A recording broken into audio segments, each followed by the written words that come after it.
केलेली not for profit organisation. आता not for profit म्हणजे काय माहिती आहे का? ॲज द वर्ड इंडिकेट्स, ना नफा ना तोटा, राईट. त्यामुळे आम्ही जे काही पैसे अर्न करतो थोडेफार थोडेसेच, ते फक्त आमचे ऑपरेशनल एक्सपेन्सेस मॅनेज करण्यासाठी तेवढेच आम्हाला अलाउड आहे, तेवढंच आहे चॅरिटेबल कमिशनरच्या अंडर. आता हे डॉक्टर आनंद देशपांडे कोण आहे? तर पर्सिस्टंट सिस्टम्सचे फाउंडर, मॅनेजिंग डायरेक्टर, ओनर आहेत. आता पर्सिस्टंट सिस्टम्स ही कंपनी माहित आहे? त्याच्या आपल्या इथे बसलेले किती जण आयटी किंवा कम्प्युटर स्पेशलायझेशन आहेत?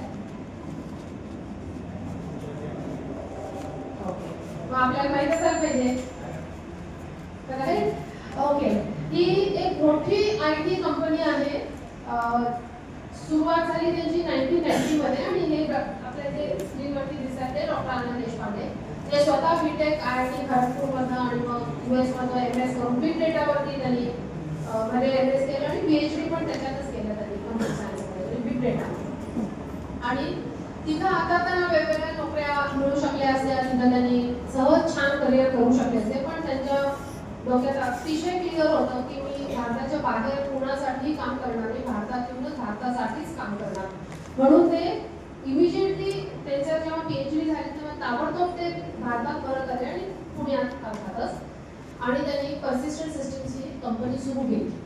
ओके. त्यांची स्वतःची जर्नी सुद्धा खूप इन्स्पिरेशनल आहे.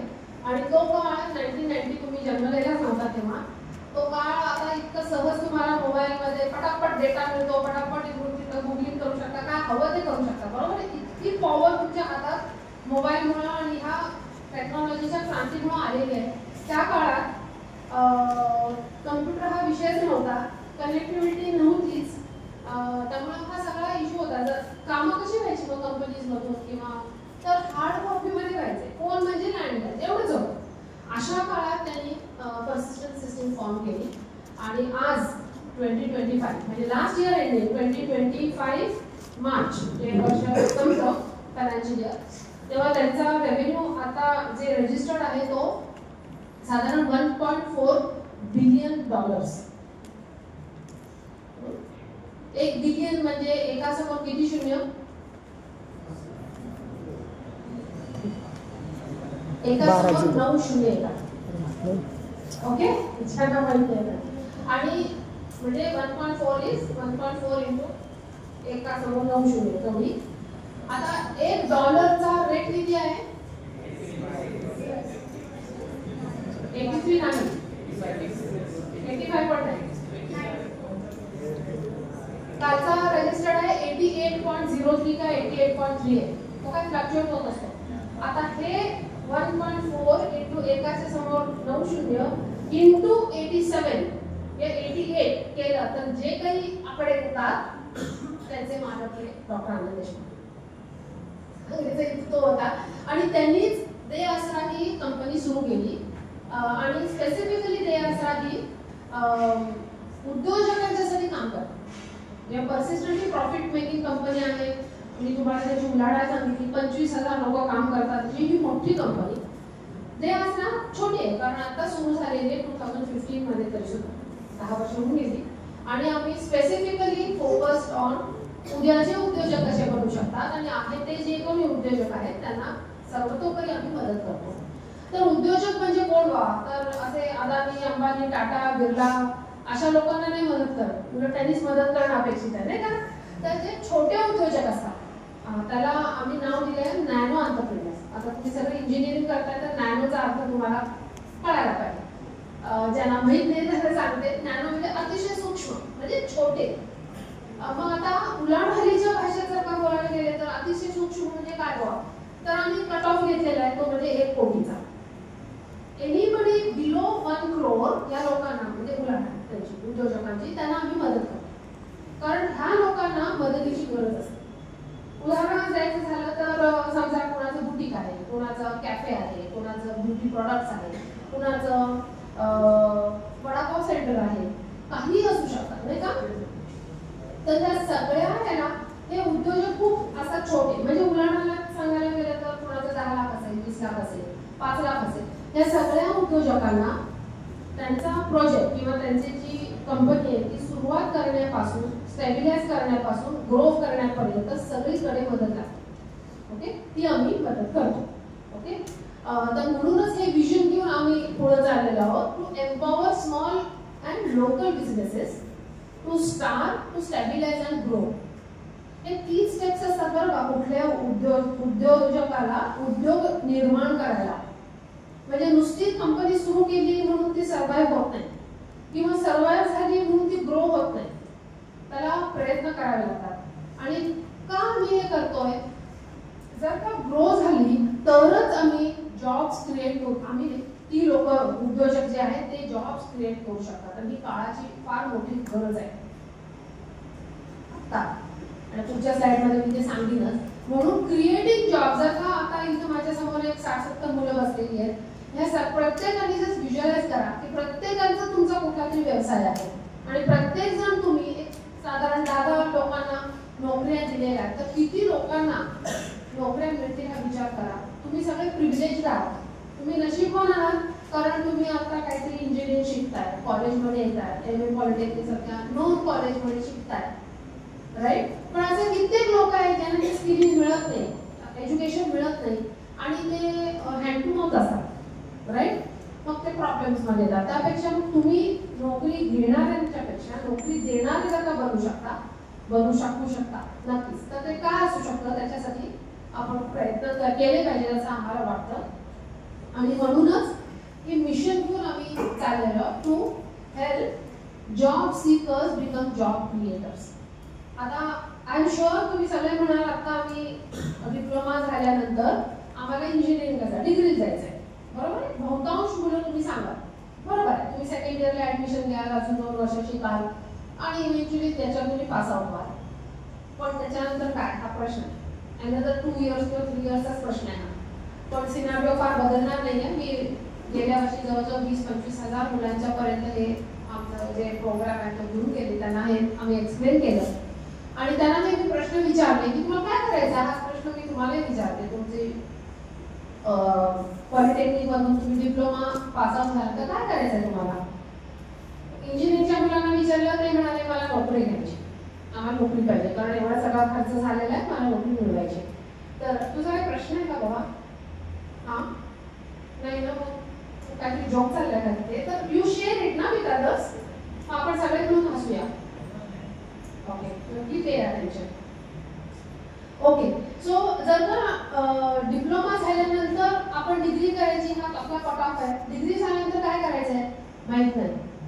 मग मला नोकरी मिळवायची आहे, पण नोकरी आहे का हा क्वेश्चन मार्क आहे. ओके, तर म्हणूनच आपण सांगतेच थोड्याच वेळात तुम्हाला. तर ह्या फ्रेमवर्कमध्ये आम्ही काम करतो. पहिल्याला आम्ही सीड असं नाव दिलंय, ज्याच्यात इन्स्पायर नावाचा आमचा प्रोग्राम आहे, जो क्युरेटेड प्रोग्राम आहे, ज्याच्यात आम्ही वेगवेगळे लाईफ स्किल्स शिकवतो. जसं की एंटरप्रेन्योर माइंडसेट, म्हणजे उद्योजकतेची मानसिकता. जर का आपण टाटा, बिर्ला, अदानी, अंबानी अशी नावं घेतली, ओके, आता जे आघाडीचे ते सगळे जुने झाले म्हटलं जरी आपण, आघाडीची लोक आत्ताची, आपण आत्ताच्या टेक्नॉलॉजीचा वापर करून पुढे आलेले खूप सारे करोडोत पैसे मिळवणारी अशी खूप सारी लोक आहेत. आपण 2-3 उदाहरणे घेऊया. टेक्नॉलॉजीचा वापर केलेला, कारण तुम्ही ते कम्प्युटर सायन्स दिसताय, बाकीचे काय मला माहिती, इलेक्ट्रिकल असतील, इलेक्ट्रॉनिक्स असतील. तर आपल्याला आता झोमॅटो माहित आहे, स्विगी माहित आहे, ओके, ओला माहित आहे, अर्बन क्लॅब माहित आहे. हे सगळे काय आहेत बरं, हे सगळे प्लॅटफॉर्म्स आहेत, बरोबर. तर आता आपण एका प्लॅटफॉर्मवर फोकस करूया. झोमॅटो काय करतात ते, sorry, food delivery. Ready to eat का ready to cook, ready to eat. Okay, आणि त्याचा ओनर कोण आहे, Deepinder Goyal, first class. So Deepinder Goyal हा फार काही मोठा म्हणजे वय आला नाहीये. He must be in his early 40s, young आहे. तर he also did his engineering, मग कुठे काहीतरी नोकरी केली, पण he try to solve a problem.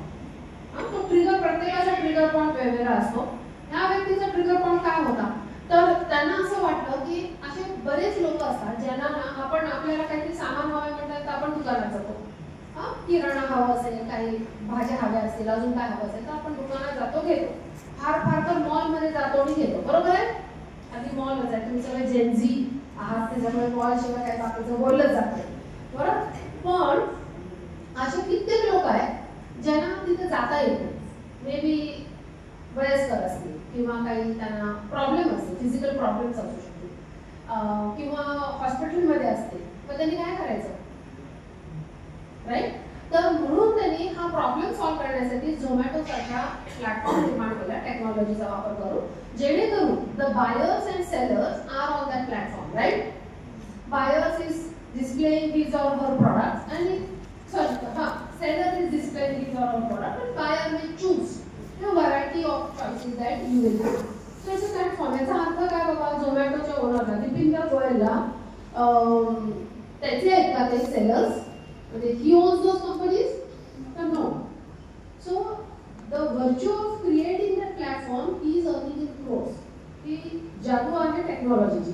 Similarly आपण आता ओलाकडे येऊया. ओलाचा ओनर कोण आहे माहिती का? त्याचं नाव आहे भाविश अग्रवाल. ओके, आणि ते मायक्रोसॉफ्ट ही कंपनी ऐकून आहे? मायक्रोसॉफ्टचे प्रोडक्ट आपण बरेच वापरतो. मायक्रोसॉफ्ट या कंपनीमध्ये पहिले 5 एम्प्लॉईज पैकी ते होते.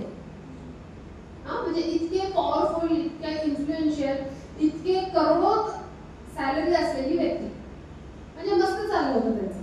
पण बँगलोरच्या एअरपोर्टवरती एकदा बाहेर उभं राहिलं म्हणजे त्यांना टॅक्सी मिळाली नाही, रिक्षा मिळाली नाही आणि तासभर ते वाट बघत उभे होते. फ्रस्ट्रेट झाले, जे आपणही होतो फ्रस्ट्रेट, राईट? पण आपल्याकडे त्याच्यात फरक बघा काय आहे. आपण फ्रस्ट्रेट होतो, एक 4-5 शिव्या देतो त्या रिक्षावाल्याला किंवा सिच्युएशनला अँड वी मूव्ह ऑन. पण हाच फरक आहे माइंडसेटचा, की जर का प्रॉब्लेम असेल तर तो मी सॉल्व्ह करू शकतो का, आणि तो सॉल्व्ह करायला वायबल बिझनेस सोल्युशन मी काढू शकतो का किंवा शकते का, आणि ते जर करायचं असेल तर मी ते मला करायचं आहे का, हीच माइंडसेट आहे, हीच मानसिकता आहे. बरीच लोक फक्त हा त्याला सोल्युशन आहे पण मला नाही करायचं, कोण करणार ते कटकट सगळं.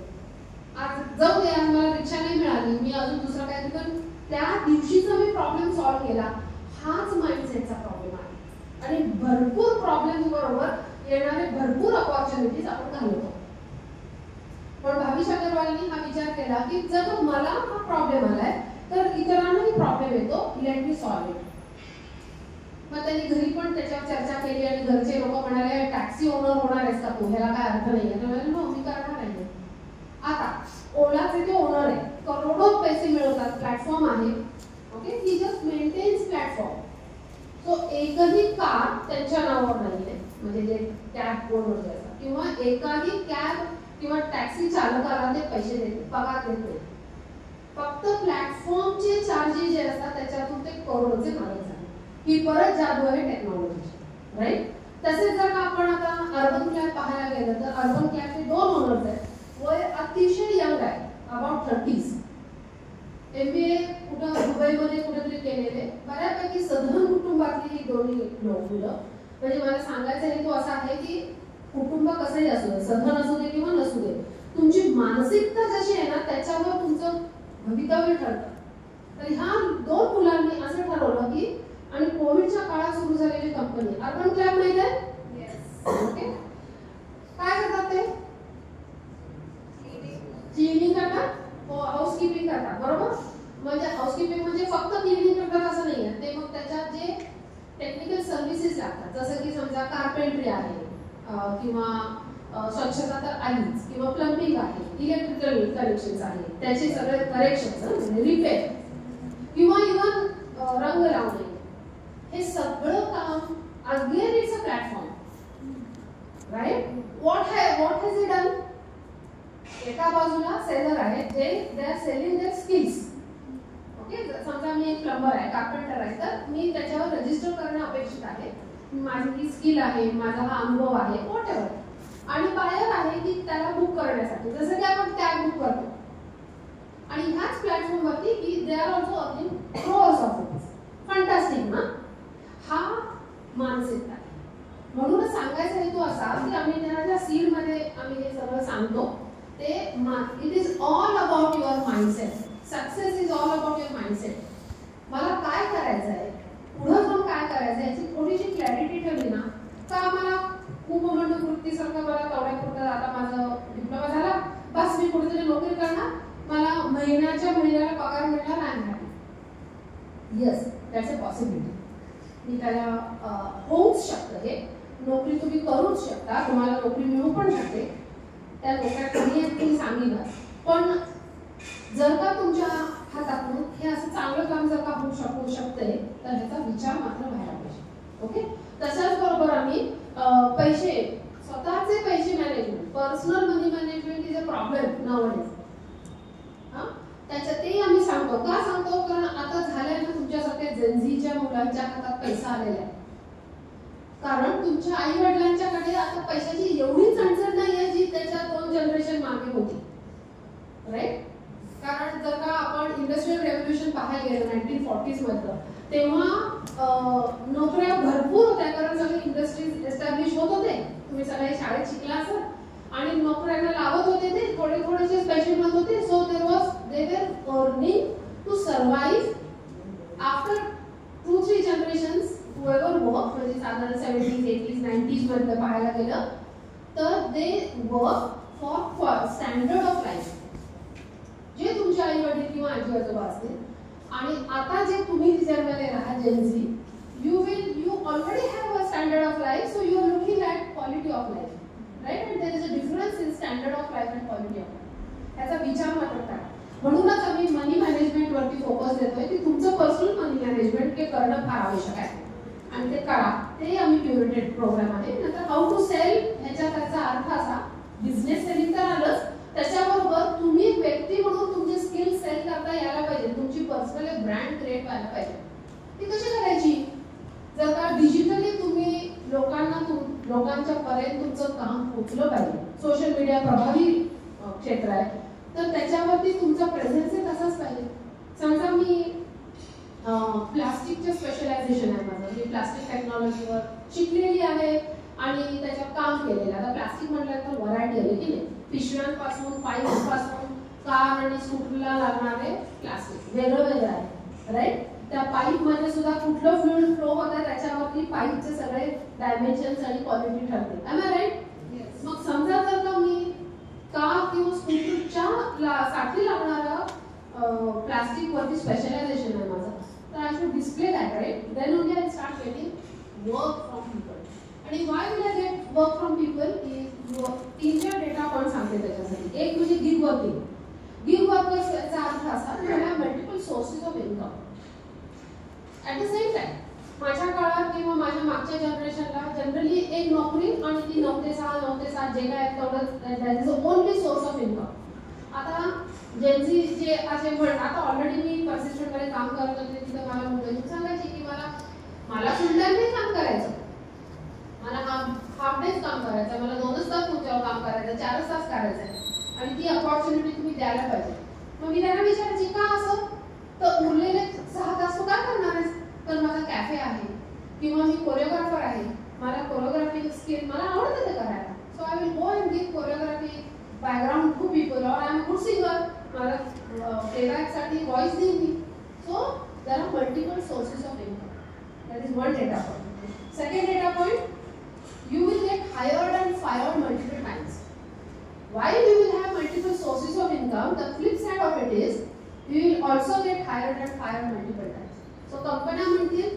तुझं काय पायथॉन तुझं स्पेशलायझेशन आहे ते हजारो पडतो मला नको तुझं पायथॉन त्याच्याबरोबर तुझं ॲडिशनल काय ते सगळं so skilling becomes very very crucial and important म्हणूनच आम्ही ते सगळे हे क्युरेटेड प्रोग्राम्स तुम्हाला देतोय की पायथॉन बरोबर मला पीपल मॅनेजमेंट पण येत आहे सेलिंग पण येत आहे ह्या 4 गोष्टी पण मी करू शकतो किंवा शकतो so employer will like such people than a single skill like Python किंवा डेटाबेसेस मध्ये DB2 वरतीच मी काम केलं तेवढंच मी करणार अंडरस्टँड आता तिसरा डेटा पॉईंट सांगते तो म्हणजे आपण जर का ग्राफ काढला आणि फार महत्त्वाचा डेटा पॉईंट आहे आणि एक्स ॲक्सिसला मी 1947 इंडिपेंडन्स पासून 2025 पर्यंत इयर्स टाकले आणि वाय ॲक्सिसला मी पॉप्युलेशन टाकलं तर तो ग्राफ सरळ वरती जातो 2050 पर्यंत आज आपण 2025 ला आहोत तुमचं वय आहे 20 am I right 2050 पर्यंत तो स्ट्रेट वरती जातो आणि मग थोडासा प्लॅटो होतो 2070 पर्यंत आणि then it is going to taper down. हा देशाचा डेटा नाही, हा गव्हर्नमेंट ऑफ इंडियानं काढलेला बर्थ रेटच्या हिशोबाने काढलेला data. Birth rate, death rate सगळ्याचा. याचा अर्थ it comes with one advantage आणि one disadvantage. Advantage is youth आणि एव्हरेज एज जर का पाहायला गेलं भारताचं तर ते फक्त 27 आहे. याचा अर्थ भारताच्या बाहेरची लोक फार वत्सरतेने आपल्याकडे बघतात कारण त्यांची वय खूप मोठी आहे एव्हरेज. म्हणजे जर्मनीमध्ये तुम्ही गेला, जपानमध्ये गेला तर तिथं सगळं 40-45 असं एव्हरेज एज जातं किंवा त्याच्याहून जास्त. ते म्हणतात की तुमच्याकडे यूथ इज युअर पॉवर. आता आपला यूथ काय करतोय मग मला बिग क्वेश्चन मार्क आहे, पण यूथ इज अ पॉवर. म्हणजे इतकं ते ना पोटेन्शियल एनर्जी आहे ती कायनेटिक मध्ये कन्वर्ट व्हायला पाहिजे, हे आवश्यक आहे. ते अनफॉर्च्युनेटली पोटेन्शियल तेवढंच नाही राहून चालत नाही का. I hope you understand what I am trying to say. Okay, आता जर का 2050 ला तुमचं वय काय असेल पहा, 45, राईट. याचा अर्थ तुमचं ऑलरेडी करिअर अर्ध्याहून अधिक संपलं आणि 2070 ला तुम्ही रिटायर पण झाला. तोपर्यंत हा चॅलेंज येणार आहे. नंतर कदाचित थोडं पॉप्युलेशन खाली आल्यानंतर maybe there are more job. I don't know because मी बहुतेक तोपर्यंत गेली रिस्कवरती, पण तुम्ही सुद्धा म्हातारी झालेला असाल तोपर्यंत, राईट. मग प्रॉब्लेम आहे हा. आणि म्हणूनच जर का कंपन्यांमध्ये जेव्हा जॉब्स ओपन होत असतात खूप कमी होतात. एक त्याच्यातला डेटा पण सांगते मी, ह्या साईडची बाजू बघितलेली आहे फार जवळून म्हणून सांगते आहे ती. म्हणजे आता जे कॅम्पस हायरिंगला लोक येतात मी स्वतः सुद्धा जायची, पर्सिस्टंट मधून सुद्धा हजार लोक हायर करायचे. इन्फोसिस मध्ये गेला तर ते असे आकडे असे 5 डिजिटला पण जायचे त्यांचे. ह्या वर्षी आम्ही काय 22,000 लोक हायर करणार असे आकडे ते द्यायचे. आता पर्सिस्टंट सांगता आम्ही 100 पुरे किंवा इन्फोसिस सांगतं कदाचित आम्हाला 1000च पुरे. इतका तो खाली आलेला आहे. Danger, right. त्यामुळे नोकऱ्या कमी आहेत मित्रांनो आता. आणि म्हणूनच आम्ही तो क्युरेटेड प्रोग्राम मागे झाला आणि म्हणून हा सीड नावाचा क्युरेटेड प्रोग्राम आम्ही केलेला आहे ज्याच्यावर तुम्ही आता स्कॅनिंग केलं आणि तो आता ऑनलाईन आणि self paid online free program आहे तो. त्याच्याबद्दल थोड्या मी परत बोलू. सॉइल मध्ये आम्ही एक्झिस्टिंग उद्योजकांना मदत करतो. जसं की तुम्ही असं म्हणाल हा सुरू झालं ना त्यांचं ते करत असतात असं नाही होत. छोट्या उद्योजकांना कुठले कंप्लायन्सेस लागतात, मी ग्रो कसा करू, मला एक्सपोर्ट करायचं मला माहीतच नाही कसा करायचा, त्याला काय काय तरी नॉर्म्स असतात, राईट. पॅकेजिंग कसं करायचं माहिती आहे मला, प्राइसिंग कसं करायचं माहिती आहे. केवळ मला केक बनवता येतो किंवा कॉफी बनवता येते किंवा काही फूड प्रॉडक्ट्स बनवता येतात म्हणून माझा कॅफे सक्सेसफुल असं नाहीये, राईट. असंख्य इडली डोसाचे सेंटर्स तुम्हाला दिसतात पण काही बंद पण तेवढेच फास्ट होतात आणि काही रुपाली वैशाली सारखे असे एस्टॅब्लिश रनिंग फॉर एव्हर चालू असतात. ते का चालू असतात ते असं नाही की फक्त नाव आलं म्हणून, ते प्रयत्न करत असतात त्याच्यासाठी, राईट. आता पिझ्झाचे सुद्धा आपण पाहिले तर कोविडच्या काळात मला एक उद्योजिका माहित आहे जी आमच्या बरोबर द्या सर्वांना जोडली गेली आहे. वय तुमच्या एवढंच आहे बरं का बाय द वे, ओके. आणि ती मुलगी घरी कोविडच्या वेळेत घरी पिझ्झा बनवला तिने, ओके. बऱ्याच जणांनी हे प्रयोग केले ना कारण दुसरे ऑप्शन्सच नव्हते म्हणून तिनं पण केलं. मला ट्राय करायचंय, पिझ्झा बनवला, छान झाला, घरी खाऊ घातलं, सगळ्यांनी कौतुक केलं, आजूबाजूला लोकांना खाऊ घातलं, सगळ्यांनी कौतुक केलं त्याचं. मग तिनं हळूहळू तो प्रोफेशनली वाढवला तो व्यवसाय. आधी of course online portal through pizza deliver होत होते कारण कोविडमध्ये हे अलाउडच नव्हतं. आज तिचे 8 पिझ्झा सेंटर्स आहेत आणि तिच्याकडे जवळजवळ 80 लोक काम करतात. वय तुमचंच आहे. त्यामुळे जर का आपल्याला असं वाटत असेल की त्याला काहीतरी वय असतं, आता आमचं वय फक्त शिकायचं आहे, तर तिथे शिकतच होती किंवा शिकतच आहे हे लक्षात घ्या. त्यामुळे बऱ्याच उद्योजकांना विविध प्रकारे मदत लागते, तिलाही आम्ही मदत केली. मग B2B, B2C तुम्ही ऐकून आहात ते आम्ही त्या उद्योग मार्केट कनेक्ट मधून त्यांना मदत करतो. जसं की एक्झिबिशन्स मध्ये त्यांना सपोर्ट करणे किंवा बल्क बाईंगसाठी, बल्क बाईंग म्हणजे घाऊक, किंवा कॉर्पोरेट गिफ्टिंग. आता वेगवेगळे कॉर्पोरेट्स, मी एक उदाहरण घेते.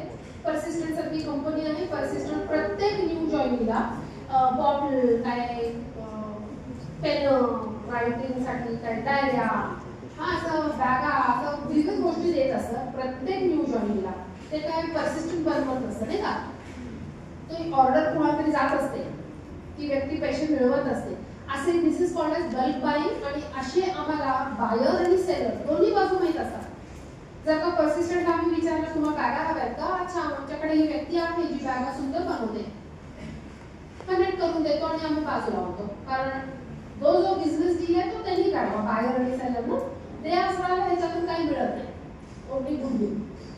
तो आम्ही या उद्योग मार्केट कनेक्ट म्हणून असे 8 चॅनल्स, एक्सपोर्ट्स असतील, ई कॉमर्स असेल, एक्झिबिशन्स असतील, बल्क बाईंग असेल, कॉर्पोरेट गिफ्टिंग असेल, अशा वेगवेगळ्या माध्यमातून मदत करतो. आणि सराउंडमध्ये आम्ही पॉलिसी ॲडव्होकसी करतो. आता जे मी तुम्हाला इन्स्पायर हे जे सांगितलं, तुम्ही QR कोड पण स्कॅन केला, जो आता ऑनलाईन, फ्री आणि सेल्फ पेस. ह्याचा अर्थ काय? याचा अर्थ असा की कोणी येऊन तुम्हाला शिकवणार नाहीये.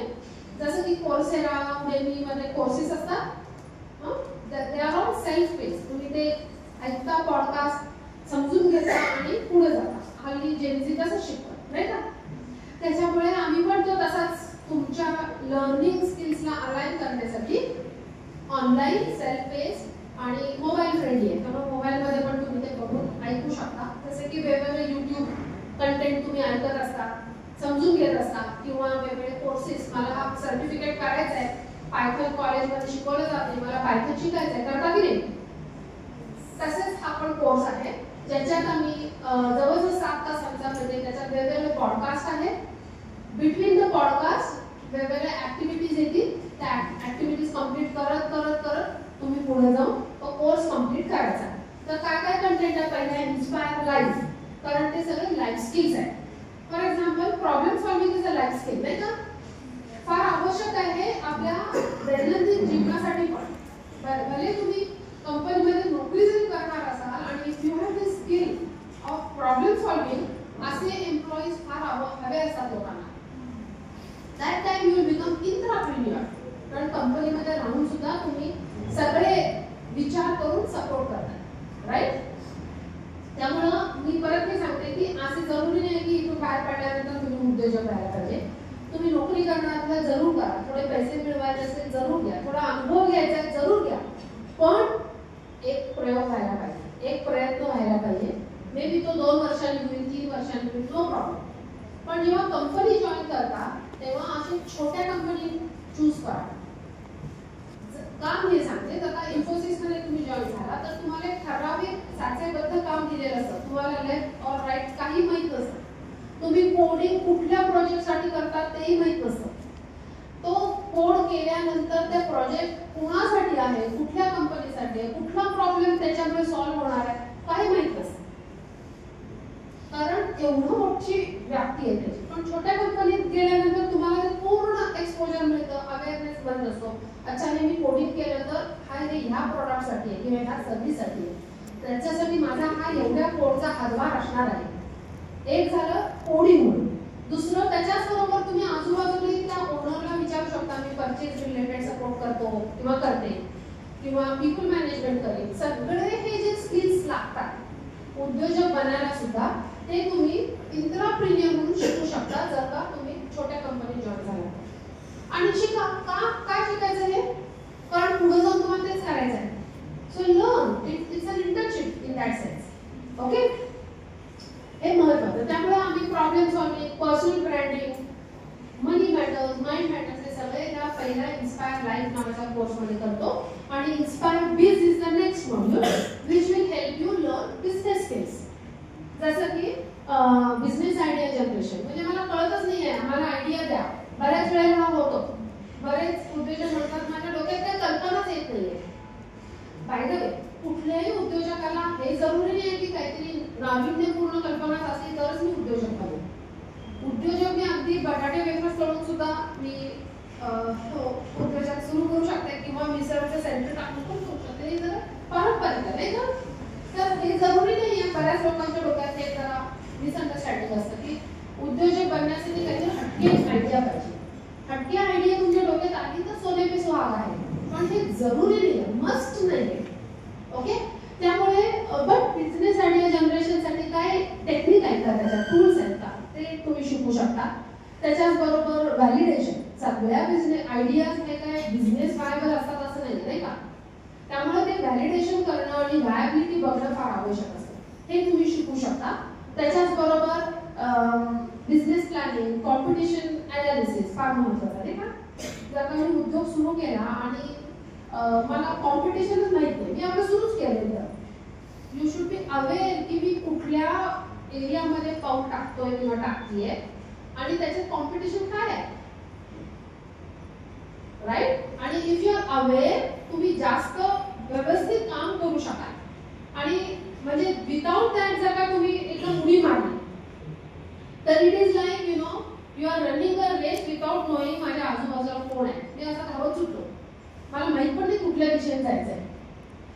ह्या धावण्याला काही अर्थ नसतो नाही. तर धावणं माझा 100 मीटरचा रेस आहे की हर्डल रेस आहे, 400 मीटरचा आहे, काय आहे समजून घेणं फार आवश्यक आहे. एक मी म्हणून व्यक्ती आहे, दुसरं माझ्या बाजूला हुसेन बोल्ट आहे का अजून कोण आहे हे पण समजून घेणं आवश्यक आहे. Am I right? Yes. त्याच्यामुळे कॉम्पिटिशन अनालिसिस, कॉम्पिटिशन अंडरस्टँडिंग फार आवश्यक. ओके, म्हणून तो एक आहे. त्याच्याबरोबर कस्टमर, माझा कस्टमर कोण हे बऱ्याच उद्योजकांना कळत नाही. का समजून घ्यायचं, जो कोणी विकत घेतो तो प्रॉडक्ट किंवा सर्व्हिस तो माझा कस्टमर. पण कस्टमर आणि डिसिजन मेकर मध्ये फरक असतो बरं का. मी एक उदाहरण देते. समजा बूस्ट नावाचा प्रॉडक्ट आहे. काय आहे तो प्रॉडक्ट, मिल्कसाठी फ्लेवर देणारं, त्याच्या काय काय तरी जाहिराती असतात, त्यांना एनर्जी मिळते, boost is the secret of आणि असं काय काय तरी दिलं जातं. बूस्ट हे कोण पितं, कोण कन्झ्युम करतं, लहान मुलं, बरोबर आहे. डिसिजन कोण घेतं, आई वडील, राईट. जाहिरात कुणासाठी असते, लहान मुलांच्यासाठी नसते ती जाहिरात, डिसिजन मेकरसाठी जाहिरात असते. त्याच्यामुळे तुमचा कस्टमर कोण हे आवश्यक आहे समजून घेणं, कारण तुमची जाहिरात त्याच्यावर डिपेंड असते, राईट. त्यामुळे आवश्यक आहे समजून घेणं. त्यामुळे ते त्याच्याबरोबर business sales, business marketing, networking, collaboration, business finance, loan कसे मिळवायचे सगळं आम्ही या कोर्स मधून सांगतो. आणि जसं की मी नेक्स्ट स्लाइड सांगितलं, 100% ऑनलाईन आहे, फ्लेक्सिबल आहे, सेल्फ पेस आहे. सेल्फ पेस म्हणजे you can learn any time anywhere. बसमध्ये बसलाय, मोबाईल उघडा, ते कुठल्या तरी फालतू युट्यूब किंवा व्हॉट्सअपवर ते व्हिडिओज बघण्यापेक्षा ते कोर्स शिका. It is skilling. थोड्या वेळापूर्वी मी सांगितलं स्किलिंग का महत्वाचं आहे, राईट. ते शिका. Anyway it is free. त्यामुळे तुम्हाला काही पैसे द्यायचे नाहीये. तुम्हाला आम्ही बॅकएंडला रजिस्टर करू, तुमच्या ईमेल आयडी वरती हे रजिस्ट्रेशन सगळं येतील, म्हणजे क्रेडेन्शियल्स येतील, ते वापरा, लिंक येईल ती वापरा, ओपन करा, स्टार्ट लर्निंग. ओके. त्याच्यात एक्सपर्ट गाईड पॉडकास्ट आहे, मोबाईल फ्रेंडली आहे. प्रत्येक पॉडकास्ट नंतर वेगवेगळ्या ऍक्टिव्हिटीज आहेत, त्या ऍक्टिव्हिटीज कंप्लीट करा. आणि त्याच्याच बरोबर तुम्हाला क्रेडिट पॉइंट मिळेल, त्याच्याबरोबर सर्टिफिकेट्स मिळतील. प्रत्येक ह्याला ट्रॅकला सर्टिफिकेट मिळेल. इन्स्पायर लाईफ नावाचं जे ट्रॅक आहे त्याला एक सर्टिफिकेट मिळेल. इन्स्पायर बीज नावाचा जो ट्रॅक आहे त्याला एक सर्टिफिकेट मिळेल. गरजेचं आहे नाही का, कारण हे सगळे हल्ली तुम्ही जेन्झी मध्ये तुम्हाला सर्टिफिकेट्स पाहिजे, बरोबर. क्रेडिट पॉइंट्स पाहिजे, कॉलेजचा जो काही MVP असतो, हे सगळं तुम्ही अर्न करू शकता. ओके, पुढे जाऊया आपण. या नेक्स्ट स्लाइड. नेक्स्ट. हा, रिझल्ट काय आहे, तर हे सगळं तुम्ही शिकला तर तुम्ही जास्त कॉन्फिडंट होऊ शकाल. तुम्ही आजूबाजूला असलेल्या अपॉर्च्युनिटीज कडे पॉझिटिव्हली बघा. हे माइंडसेट मी वारंवार हे सांगतेय की उद्योजक बनणं हा माइंडसेट आहे आणि हा इथंच घडतो. जेव्हा तुम्ही स्टुडंट ह्या एजला जेव्हा असता तेव्हा तो माइंडसेट घडत असतो. तो इथं पॉझिटिव्ह घडतो किंवा निगेटिव्ह होतो. त्यामुळे ते पॉझिटिव्हच्या साईडनं विचार करा ह्या दृष्टिकोनातून. ओके, आता पुढे जाऊया आपण. नेक्स्ट. ओके, आता हे काही नंबर्स मी टाकले तिथे. हा, आपण छोट्यापासून सुरू करू. हा छोटा आकडा काय आहे, मधला काय आहे, आणि त्याच्या पुढचा किती आहे, 1,50,00,000. हे असे का बरं चांगले. काय वाटतं तुमचा काय गेस? 60 पासून ग्रोथ. तुम्हाला म्हणायचं आहे ग्रोथ दाखवूया. ओके, एनी अदर आयडिया काय असू शकेल? आता कुठल्या टॉपिक वर आपण चर्चा करतोय जरा त्याला कनेक्ट करा.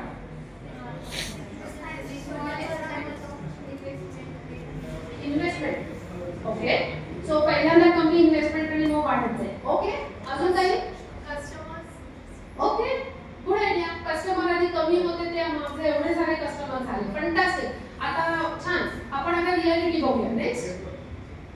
सो रियालिटी अशी आहे, थोड्या वेळापूर्वी मी तुम्हाला सांगत होते, India needs about 4.5 jobs every year. Okay, हा इंडियन काढलेला डेटा आहे, ते असताना काढलेला डेटा नाही हा. 4.5 जॉब्स एव्हरी इयर. त्याच्यापैकी साधारणपणे 50%च जॉब निर्माण होऊ शकतंय भारत. याचा अर्थ 75 लाख नोकऱ्याच निर्माण समावू धडपड दिसोय ॲम्बिशियसली सांगते. आणि 50% म्हणजे 75 लाख लोकांना नोकऱ्या नाहीये. हे रिस्की आहे नाही का? या कारण आताच थोड्या वेळापूर्वी मी म्हटलं की तुम्ही डिप्लोमा करताय, तुम्ही असे मस्त सेफ बसलात ना, मला डिग्री करायची आहे, नो प्रॉब्लेम, ठीक आहे, अजून 2 वर्ष. हा सिनारिओ अजून नाही बदलणार आहे. आता तर ट्रम्प तात्या भरपूर काय काय करतात नाही का? आता काय करणार? याचे जे काही कम्प्युटर सायन्सची मुलं आहेत तिथे, आत्ताच H1B व्हिसाचं काय झालं ऐकलं तुम्ही? सगळीकडे आता फार्मसी, कालच त्यांची न्यूज आली, त्यांनी काय ड्रग्स वरती काय बंधनं आणलेली आहेत. कम्प्युटर म्हणजे H1B व्हिसावरती आले. म्हणजे थोडक्यात काय, अमेरिकेकडे आपण जे काय बघत होतो आज छान पॉझिटिव्हली, तिथून आपला व्यवसाय पण होईल, आपली लोक पण जातील, सगळं छान. प्रॉब्लेम आला की मी आधीच्या स्लाइड मध्ये जसं सांगितलं काय करायचंय? Simple, right? जे मी परत सांगते, जे काही यशस्वी उद्योजक तुम्हाला आजूबाजूला दिसतात त्यांनी एकच ध्यास धरलेला है, प्रॉब्लम है तो सोल्यूशन निकालो और वो अगर बिजनेस वायबल सोल्यूशन है, फंटास्टिक. जे काही उदाहरणं मी आता थोड्या वेळापूर्वी तुम्हाला दिली, झोमॅटो असेल, स्विगी असेल, किंवा हे ऑनलाईन लर्निंग प्लॅटफॉर्म सुद्धा, अर्बन क्लॅब असेल, कुठलेही घ्या तुम्ही. हे सगळे मी प्लॅटफॉर्म्स अशासाठी वापरते, तुम्ही कम्प्युटर सायन्स इंजिनिअरिंग करताय म्हणून त्याची उदाहरण घेते, किंवा अदरवाईज ऑल्सो. कम्प्लिटली डिफरंट एक एक्झाम्पल मी घेते, ते म्हणजे वयस्कर लोकांना मदत करणाऱ्या संस्था झालेल्या आहेत. अगर प्रॉब्लम है तो किसी ने तो सोचा की सोल्यूशन निकालो. तुम्ही पाहिलेले घ्या, मी स्वतः एका संस्थेबरोबर जोडली गेलेली आहे, तिथं व्हॉलंटिअरिंग करते. पण सांगायचा हेतू असा, ती जी कुठली संस्था आहे त्याचा जो कोणी ओनर आहे त्याला हा विचार केला आणि त्याच्यातून तो पैसे मिळवतो.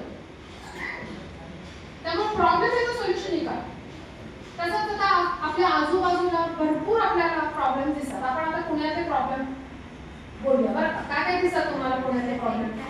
Sorry, traffic. ओके, बस एवढंच.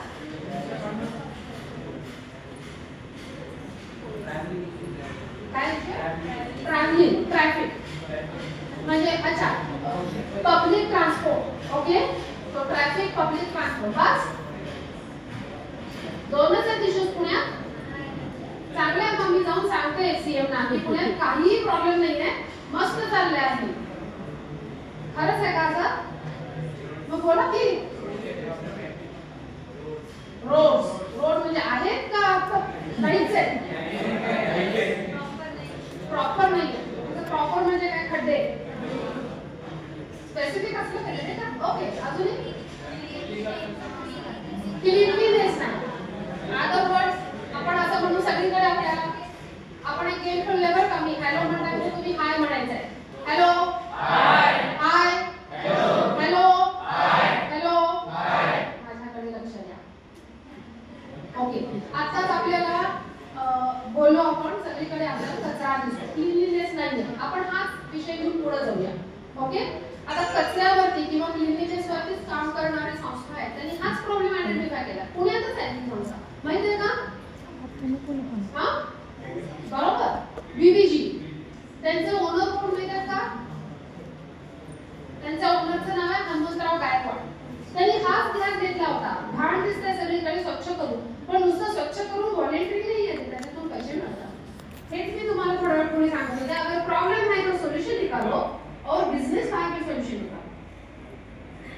Make sense?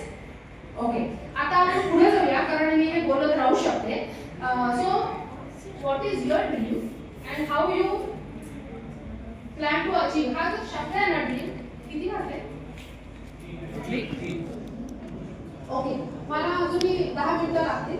ओके, मग आपण पुढचा सेगमेंट सुरू करू. तर हा जो ड्रीम हा शब्द आहे ना, हा खूप पॉवरफुल आहे मित्रांनो, तर लक्ष द्या. आणि हाच कॉमन आहे शब्द हे सगळ्या सक्सेसफुल उद्योजकांच्या मध्ये. आपण आपले व्हेरी ओन डॉक्टर आनंद देशपांडे घेऊया किंवा अजून मोठी नावं घेऊया, टाटा आहे, अदानी, अंबानी, यांची स्टोरीज तुम्ही ऐकली असतील किंवा नसतील. आता जर का आपण अंबानीची स्टोरी घेतली, धीरूभाई अंबानीची स्टोरी इन्स्पिरेशनल आहे. म्हणजे त्यांच्या बॅकग्राऊंडवर कोणी उद्योजक होते का, तर त्याला उत्तर नाहीये, पण स्वप्न होतं. म्हणून त्यांचं कुठलाही प्रॉडक्ट हा अतिशय कमी प्राइसला असतो, कारण त्यांची हे स्वप्न होतं की माझे प्रॉडक्ट हे किंवा सर्व्हिस हे लोकांच्या प्रत्येक माणसाच्या हातात रिलायन्सचा फोन असला पाहिजे. म्हणजे तो परचेस करायची पॉवर तेवढी असली पाहिजे, लो प्राइस. ओके, त्यामुळे ड्रीम हे खूप पॉवरफुल आहे. तशीच आपल्याला खूप याच्यात सांगता येईल. त्यामुळे हे प्रत्येकाने स्वप्न बघायला पाहिजे आणि ते अचीव करण्यासाठी धडपड करायला पाहिजे. नाहीतर काय दिवा स्वप्न नुसतं पाहून यायला अर्थ नसतो, नाही का? तर मी काय करेन, आपण असेच काही सक्सेस स्टोरीज आहेत त्याच्यातून मी एकच घेते आणि पुढे जाते. पुढे जा. Next next next next next हा प्ले. आपण याची स्टोरी बघूया बरं का. पुढे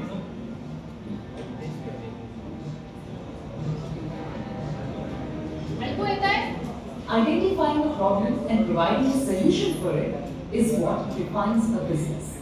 प्रणव मुनावत के व्यवसाय से ये जाहिर होता है. प्रणव जो एक मैकेनिकल इंजीनियर है, उनका नौकरी में ज्यादा मन नहीं लगा.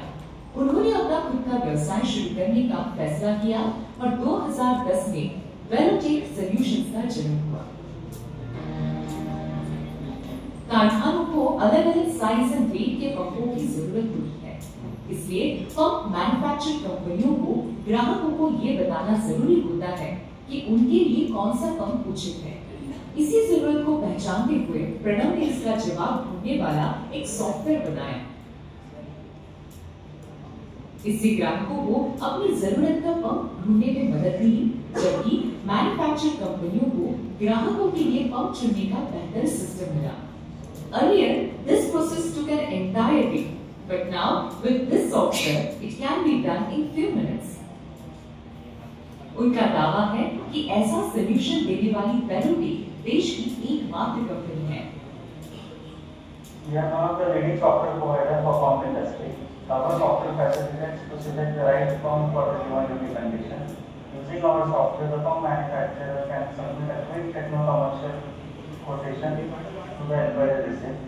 We are the only one in India who is doing this kind of software at this level. And I dare to dream to leave my comfort zone and start Veritech Solutions. Pranab की team में फिलहाल 10 लोग काम करते हैं. बड़ी pump निर्माता कंपनियां उनकी ग्राहक हैं. आने वाले समय में वे काम का विस्तार करना चाहते हैं और मोटर्स, टरबाइन्स, वॉल्व्स, कंप्रेसर्स के लिए भी इसी तरह से सॉफ्टवेयर डेवलप करने की सोच रहे हैं. Wish Pranav continued success in his journey ahead. Fantastic, right? आता ही व्यक्ती करू शकते तर तुम्ही करू शकता. त्यांचा काय प्रॉडक्ट बरं माहिती आहे? पंप टेस्टिंग सॉफ्टवेअर त्यांनी डेव्हलप केलं. त्यांनी तिथं मार्ग त्यांना सापडला, त्यांना जो प्रॉब्लेम आयडेंटिफाय झाला, त्याच्यातून त्यांनी सोल्युशन काढलं आणि he earning lots of money, profits. मग ही व्यक्ती करू शकते तर तुम्ही करू शकाल, नाही का? ढूंढणं जरुरी आहे ना? नुसतं गप्पा मारून नाही चालत, नाही का? ओके, सो अशा स्टोरीज खूप आहेत माझ्याकडे, पण आता वेळेचा अभाव आहे, तर आपण क्विकली क्विज खेळूया त्याच्यात तुम्हाला पार्टिसिपेट करायचं आहे. तर बाहेर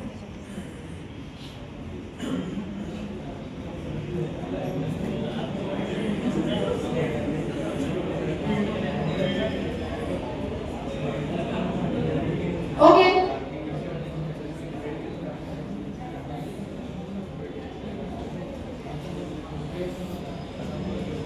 ओके नेक्स्ट आपल्याला हे दोन ब्रँड्स दिसतात बरं का आता लक्ष द्या. लेफ्ट साइडला काय आहे, राईट साइडला काय आहे, बालाजी काय बनवतं, हां स्नॅक्स वेफर्स. आणि राईट साइडला केसरी काय सर्व्हिस देते, टूर्स अँड ट्रॅव्हल्स. एक प्रॉडक्ट आहे, सर्व्हिस आहे. प्रश्न हा आहे ह्या कंपनीचे प्रॉडक्ट किंवा सर्व्हिस हे ट्रेडिशनल बिझनेस आहे का इनोव्हेटिव्ह बिझनेस आहे? काय आहे तुमचा गेस? किती जणांना इनोव्हेटिव्ह वाटतं, हात वर करा. किती जणांना ट्रेडिशनल वाटतं, हात वर करा. फंटास्टिक. आपण उत्तर आता बघूया. नक्कीच इट इज ट्रेडिशनल. आपण पारंपरिक कित्येक वर्ष वेफर्स खातोय, कित्येक वर्ष टूरला ट्रॅव्हल्सला जातोय. Next question, do they make money? How much money do you think Balaji is making? In millions. किती किती कोटी रुपये? 1 कोटी, 10 कोटी, काय बोलीला मला 100 crores. ओके, अडीच तीन काय, 2.5 ते 3 कोटी. आपण आता उत्तर बघूया काय. बालाजी मेक्स अबाउट 5500 crores हा रेव्हेन्यू आहे. आणि केसरी ऑल्सो मेक्स अबाउट 650 crores. छान आहे ना. मग बटाटे तळून जर का आपल्याला 5000 कोटी मिळत असेल आपण करूया. इतकं सोपं नाही आहे ते. त्यामुळे बालाजीचे जे ओनर आहेत त्यांचं नाव आहे विरानी. ओके, हे मुंबईमध्ये सिंगल स्क्रीन सिनेमा थिएटरच्या डोर कीपिंगचं काम करत होते. कुठलाही बॅकग्राऊंड नसताना साधं इतकं तेव्हाच्या काळात काय त्यांना 25 रुपये, 100 रुपये, 1000 रुपये एवढं पैसे मिळत असताना या व्यक्तीनं हा विचार करून आज 5500 कोटीचा मालक तो झालेला आहे. मानसिकता वेगळी आहे. त्या व्यक्तीने हा विचार केला की त्या थिएटरमध्ये आलेली मुलं जी येतात लोक बघायला ते म्हणजे कस्टमर आहेत का आपलं माझं काम आहे डोर कीपिंग करायचं. आपण मराठी लोक असा विचार करतो ना, माझं काम तेवढंच आहे, मी इकडे बघणार नाही तिकडे बघणार नाही, मानसिकता आहे राईट. पण त्यांनी हा विचार केला इथं येणारी लोक की माझे कस्टमर बनू शकतात, त्यांना काय लागतं बरं, मदत लागते का, मदत ते काय खायला प्यायला लागत असेल ना. हा विचार करून सुरुवातीला त्यांनी बटाटे वडे, समोसे, सँडविचेस असे बनवून आणले. ही पहिली क्वालिटी बरं का, की माझ्या कस्टमरला आयडेंटिफाय करणे आणि ते मी सॅटिस्फाय करू शकतो का, पहिली क्वालिटी. दुसरं त्यांनी हे झाल्यानंतर स्वतः बनवणे, कुणाला तरी सांगितलं नाही, त्यांनी स्वतः केले समोसे, बटाटे वडे आणि विकण्याचे प्रयत्न केला. पण ते सक्सेसफुल झालं नाही कारण ते गार व्हायला लागले ते समोसे. कारण मॅटनीच्या शोला पहिल्या ब्रेकमध्ये जवळजवळ 1 वाजायचा, तोपर्यंत सगळं गार होऊन जातं. मग पण त्यांनी कस खाल्ली नाही. की तिसरी क्वालिटी की even if you fail let me try again, that is important. तेव्हा मी प्रयत्न केला, मी फेल झालं, सोडून दिलं, असं नाही. मग त्यांनी हा विचार केला असा कुठला प्रॉडक्ट आहे जनरली लोकांना आवडतो, ज्याचं शेल्फ लाईफ मोठा आहे आणि ते गार काय आणि गरम काय really doesn't matter, is wafers right. Generally लोकांना आवडतात. पण त्यांनी वेफर्स बनवून विकायला सुरुवात केली आणि ते विकले गेले ऑब्विसली. मग त्यांनी जास्त बनवले. तिथंच ते थांबले नाही की बाबा हा छान आहे, मला आज 1000 रुपयाच्या ठिकाणी 2000 रुपये मिळतात, मस्त. No, that is not growth mentality. मग त्यांनी हा विचार केला अच्छा मी एवढं बनवतोय ना तर माझ्या फॅमिलीला बोलवतो, त्यांना कळायला बसवतो. Delegation is an important skill. जे बहुतांश भारतीयांना प्रॉब्लेम असतो डेलिगेशनचा राईट. डेलिगेशन ह्याचा अर्थ असा नाहीये की माझ्या हातातून कामच गेलं. तुम्ही वेगळं काम घ्यायचं असतं. त्यांना फार लवकर कळलं की माझं काम सेल्स आहे, प्रोडक्शन नाही. मला जाऊन जास्त कस्टमरना गोळा करायचं आहे. म्हणून त्यांनी प्रोडक्शनला दुसऱ्यांना बनवलं, त्यांना शिकवलं, डेलिगेट केलं, त्यांच्यावर विश्वास दाखवला, ट्रेनिंग दिले, सगळं केलं. त्याच्यानंतर त्यांनी काय केलं मग सेल्स केलं. म्हणजे बाजूचे सिंगल स्क्रीन सिनेमा थिएटर होते त्यांच्यावर कोलॅबोरेशन केलं, अजून एक क्वालिटी. त्यांच्यावर बिझनेस डील केला, अजून एक क्वालिटी. की बाबा ठीक आहे आम्ही तुम्हाला वेफर्स देतो, तुम्ही ते विका, त्याच्याचं काही मार्जिन तुम्ही थोडंसं ठेवा, नो प्रॉब्लेम. हे सगळं केल्यानंतर तो व्याप्ती एवढी वाढली. त्या क्वालिटीज बघा किती महत्वाचे आहेत. ते सगळे ते जाणून घेणं आवश्यक आहे. आपल्याला फक्त सक्सेस किंवा पैसा दिसतो. आज सचिन तेंडुलकर सक्सेस दिसतो, त्याच्या मागचं कष्ट दिसत नाही. विराट कोहली म्हटलं की आपल्याला एकदम युथचा ब्रँड अँबॅसेडर आणि सक्सेस दिसतो, त्याला काय काय किती पापड वेळे माहित नाही आपल्याला, बरोबर आहे. त्यामुळे हे आवश्यक आहे मग जर का विराणी करू शकतील विथ नो ही इज अनपढ विथ नो स्किल्स, जर का ते बनू शकतात तुम्ही करू शकता, राईट. आपण पुढे जाऊया आता. तर do they create employment opportunities? त्याला उत्तर नक्कीच येस आहे. नेक्स्ट. तर बघा 1500 लोकच फक्त बालाजीच्याकडे काम करतात टू हँडल 5500 crores, आणि तिकडे केसरीच्याकडे 650 कोटीला 1000 लोक आहेत. असं काय बरं? वाय? प्रपोर्शनेटली जास्त किंवा कमी नाही झालेलं? ऑब्वियस कारण आहे त्याला, मशीन्स वापरले गेलेले आहेत. त्याच्यामुळे मशीन आल्यामुळे लोक कमी होतात. आता एआय येत आहे, आलंच आहे एआय, राईट. ओके, पुढे जाऊया आपण आता. Are there products useful accessible to masses? Yes, नक्कीच. आणि बघा तो गुजरातमध्ये त्याचा मार्केट शेअर ऑलमोस्ट मोनोपोली आहे. पॅन इंडिया सुद्धा 25% इज व्हेरी गुड. आणि अशा वेळेला जेव्हा मोनोपोली होती लेसची, ही अजून एक क्वालिटी आहे रिस्क टेकिंग, की लेस आहे म्हणून माझ्या प्रोडक्टकडे कोण बघणार? आपल्या प्रोडक्टवर आपला कॉन्फिडन्स असला पाहिजे. आणि असू दे की लेस, काही हरकत नाही, हा कॉन्फिडन्स आहे. ओव्हर कॉन्फिडन्स नसला पाहिजे, पण कॉन्फिडन्स आपला असलाच पाहिजे. ओके, पुढे जाऊया. And do you call the founders as entrepreneurs? मी दोन्हीचे फाउंडर, बालाजीचे फाउंडर कोण आहे? विराणी आपण आता बोललो. आणि केसरीचे फाउंडर कोण आहे? केसरी पाटील त्यांचं नाव. हे उद्योजक आहेत का? नक्कीच आहे. 4 पॅरामीटर्स. एक, त्यांचा प्रॉडक्ट किंवा सर्व्हिस आहे ती दुसरी लोकांच्या पर्यंत पोहोचली आहे. तिसरं, त्याच्यातून एम्प्लॉयमेंट अपॉर्च्युनिटी क्रिएट केली. आणि चौथं, प्रॉफिट अर्न केलेलं आहे. जर का माझा पापड हा प्रॉडक्ट आहे आणि मी घरगुती प्रॉडक्ट म्हणजे मी घरगुती पापड घरच्यासाठी मी बनवले, तर मी उद्योजिका आहे का? नाही. प्रॉडक्ट असला तरी मी उद्योजिका नाही आहे, कारण तो प्रॉडक्ट लोकांपर्यंत पोहोचला नाही आहे, मी पैसे मिळवले नाही आहे, किंवा दुसऱ्यांना एम्प्लॉयमेंट अपॉर्च्युनिटी पण क्रिएट केली नाही. पण same papad will become Lijjat papad. आणि लिज्जत पापडची स्टोरी तुम्हाला माहित असेलच. कोऑपरेटिव्ह मॉडेलमध्ये हे जनरेट झालेले करोडोत उलाढाल आहे. आज सुद्धा हाताने पापड लाटले जातात आणि बाकीच्या बायकांच्या हाताला काम देण्यात तोच त्यांचं मॉडेल आहे. तिथं कुठलीही फॅक्टरी नाही आहे, मशीन मेड पापड नाही आहे. सांगायचा हेतू असा, कुठल्याही प्रॉडक्टला ना हलक्यात घेऊ नका, कमी लेखू नका. कुठलाही प्रॉडक्ट जर का आपण आत्मविश्वासाने आणि फोकसली हार्डवर्क केलं तर you will start earning money, right. So how many of you think की तुम्हाला हा प्रयोग करायचा आहे आणि आम्हाला हे शिकायचं आहे? हात वर करा. किती जणांना असं वाटतं की उद्योजकाच्या बद्दल मलाही शिकायचं आहे? अरे वा, सगळ्यांना शिकायचं आहे. Very good. So I am very happy की तुम्हाला हे शिकायचं आहे. आणि हेच तर तुमच्या जेन्झीची पॉवर आहे. आणि ती घालवू नका. तुम्ही ना you are born in a golden era.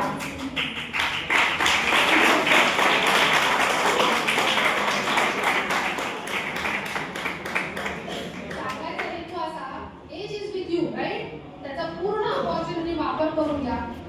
जो 1990s मधला एरा होता जिथं टेक्नॉलॉजी प्रोग्रेस नव्हती, तेव्हा सुद्धा बरेच लोक मोठी झाली काबाड कष्ट करून.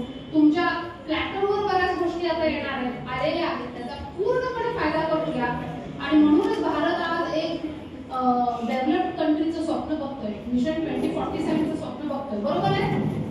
Startup India, make in India, हे सगळे का आलेले, राईट. हे स्कीम्स आलेले आहेत कारण ही पॉवर आहे ना, युथची पॉवर आहे, आपल्याला कॅल्क्युलेट करायला पाहिजे. आणि कोणी करायला पाहिजे, मी का तुम्ही? फंटास्टिक. सो प्लीज करा हा प्रयोग.